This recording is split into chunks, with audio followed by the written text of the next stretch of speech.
Hello, this is Howie from Procure.FYI, and today I'll give you a tour of how to use our SaaS product pricing data. On the front page, you will notice we have two types of data: total federal contract data and detailed SaaS product cost data. And total contract data provide federal agency procurement data of over 70 OEMs, software vendors, and SaaS product cost data, on the other hand, we zero in on specific product costs from available pricing sources, primarily the GSA. So it is not all the product of all federal agencies, but the ones that are available.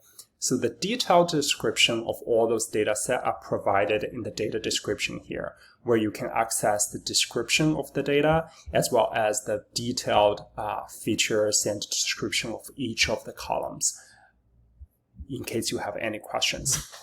So without further ado, let's go into the data table itself. So most likely you will access it from the data portal button at the top of the menu, where we store both of the data sets. It is hosted in this Airtable interface.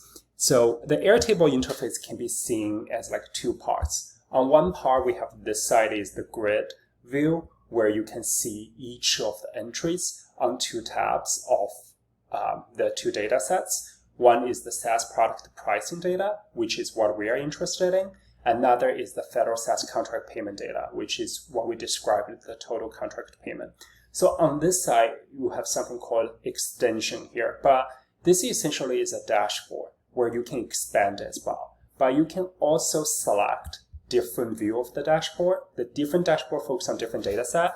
Today, we are looking at the SaaS product pricing data set. You can click here and it shows you different summaries and features of that data set, including how many manufacturers are there, when was the data added, and how many unit product, and the distribution of the number of product by different OEMs, and you can search as well. So you can expand this extension and you can make it smaller you can completely close it. For the sake of exploration, I'm going to close it for now. So if you look at each of this entry, we see that we have about 20 different columns. The column can be understood as three parts. One is the description and the feature part of the column, where we extract the information directly from our online available public sources, right? Such as manufacturer's total product cost, product description, and like manufacturer part number, which what we use to identify different products, and the software category. And here, like the secondary part of this data source, we have, columns we see that is calculated or extracted, is where we extract information from, like the unstructured data or the description to make us have better understanding of those data sources and the pricing points. And the last part, and we also look at the data pricing information based on how it is priced. A lot of times the data we have tiered pricing information, based on if it's how many people are there, how many users, and what is the usage, and how is this contract calculated and the price. Is the monthly or is this one time? Is this is the license or is it based on the gigabytes? And the last part is we have when is this data added? So currently on a quarterly basis, we would look at the database. We would parse and collect the data every quarter. And every time we see a new data source come in, we will add it in. So this is where you see, okay, is this data sort like added based on the first quarter, the first time we had it, or it's based on like most recent? In 2023, actually Q2, right? And the last thing we have like who the contractors are and what is the contract number, where you can just select and search about this contract. There are a lot of public information about would be there online for this contract for you to see, and OEM origin. And, this is a general overview of the data source, but I want to talk a little bit about how you can explore it.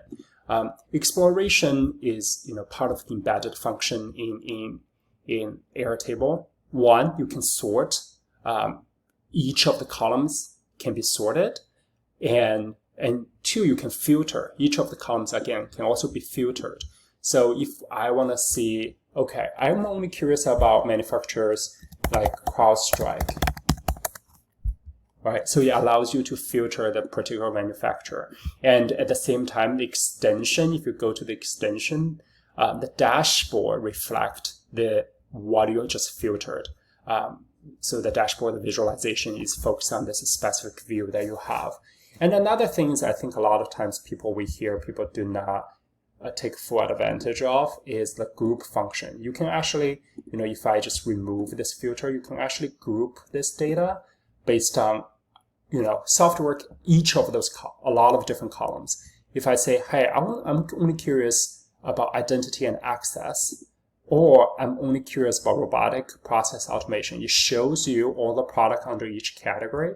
And here is a view button here that I pre-selected some of the most popular features or popular companies that people want to see.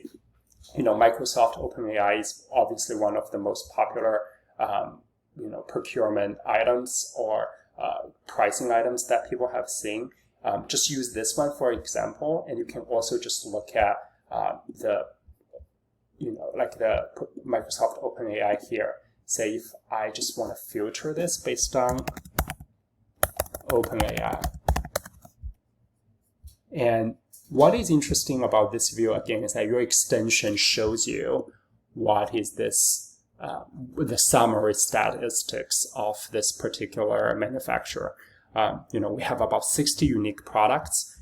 Most of them came from during the fourth quarter, added during the fourth quarter of 2023. A lot of them are added during the second quarter of 2023.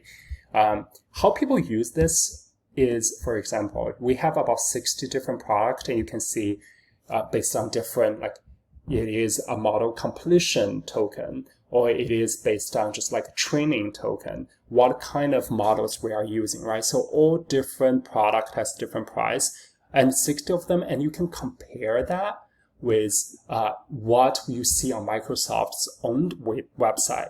Here, right, this is where Microsoft Azure's OpenAI service pricing.